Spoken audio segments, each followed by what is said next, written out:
Hi. Speed info in touch. According to Ben Hodges, on the 285th day of Russia's full-scale military invasion of Ukraine, on Monday, December 5, Russian troops continue to try to keep the captured settlements of the neighboring country under control. The armed forces and units of the territorial defense of Ukraine resist aggression.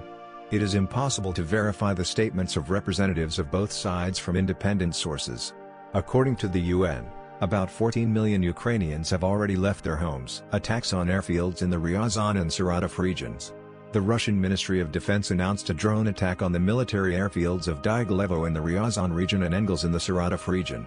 The Russian department accused the Ukrainian military of attacking. They allegedly did this in order to disable Russian long-range aircraft. In the Saratov region, as a result of the strike, two Tu-95 bomber missile carriers were damaged, and a fuel truck burned down in the Ryazan region. In total, 3 Russian servicemen were killed and 4 others were injured as a result of these strikes. Ukraine has not officially claimed responsibility for this attack. Advisor to the head of the office of the President of Ukraine Mikhailo Podolyak noted on his Twitter that the Earth is round, and therefore, if you very often launch something into the airspace of other countries, sooner or later unknown aircraft will return to the place of departure. Another attack on the critical infrastructure of Ukraine. On December 5, another Russian missile attack on Ukraine's critical infrastructure followed. The air raid alert was sounded almost throughout Ukraine. Explosions thundered in Cherkasy, Zaporozhye, Kyiv, Vinnytsia, Odessa regions, Kharkiv and Kherson. In Odessa, Zhytomyr and Nikolaev there was a partial blackout. According to the Ukrainian army, the missiles were launched from ships in the Black and Caspian Seas, as well as from the Rostov region. After the strikes, Ukrainian President Volodymyr Zelensky said that this time the Ukrainian Air Defense Forces shot down most of the missiles. He thanked the Air Defense Forces, our power engineers and our people who never give up. Zelensky is the man of the year, according to the Financial Times. The British newspaper Financial Times named Ukrainian President Volodymyr Zelensky the Person of the Year. The 44-year-old leader went down in history thanks to an outstanding display of leadership qualities and fortitude, the publication believes. Journalists noted that the former comedian finds moments for humor, despite the absolute evil of the Russian invasion of Ukraine. Analysis of the winter factor for the outcome of the war. Western centers analyzing the war pay great attention to the approaching winter. For example, the American Institute for the Study of War believes that Ukraine's military success depends on whether it continues the offensive in the winter.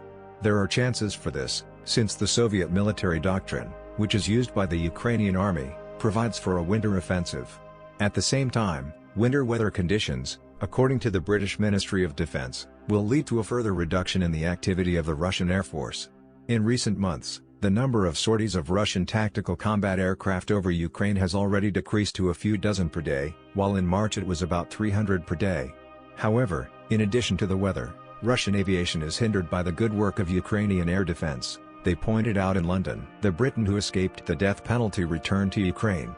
Former British soldier Sean Pinner, who fought on the side of the armed forces of Ukraine and was sentenced to death in the self-proclaimed DNR, returned to Ukraine. As Pinner said, he decided to be with his wife, Ukrainian Larissa, who is engaged in humanitarian assistance. In Spain, they found new strange messages to Ukrainian diplomats. The Ukrainian Foreign Ministry reported on new threats to Ukrainian diplomats abroad.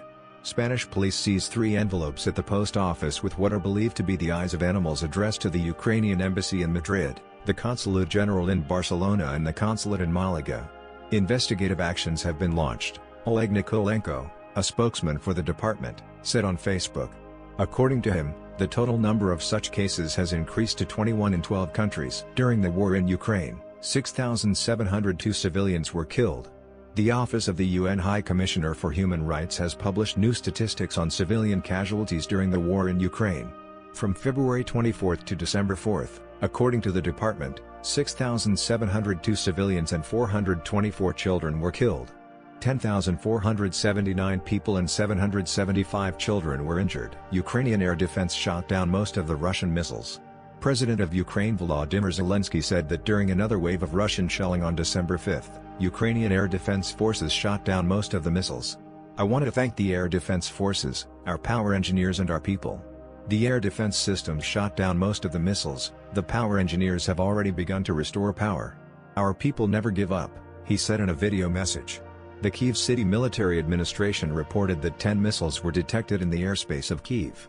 According to preliminary data, 9 of them were destroyed by Ukrainian air defense. 15 Russian missiles were shot down in the Dnipropetrovsk region. Media in Moldova reported about the arrival of the rocket. According to the Moldovan media, a rocket fell on the territory of Moldova. It was discovered by the border police in a garden near the city of Brecen during a patrol, according to Noi.md. The area is cordoned off. The arrival of specialized services is expected. Similar information was published by newsmaker U.S. Intelligence. The slowdown in the war in Ukraine will last for months.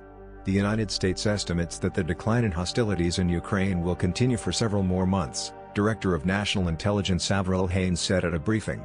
At the same time, American intelligence sees no signs that the will of the Ukrainians defending the country can be broken, the official said. Meanwhile, Russia is not capable of producing enough ammunition on its own to replace the ammunition used by Russian troops in Ukraine, Haines said. Thank you for watching.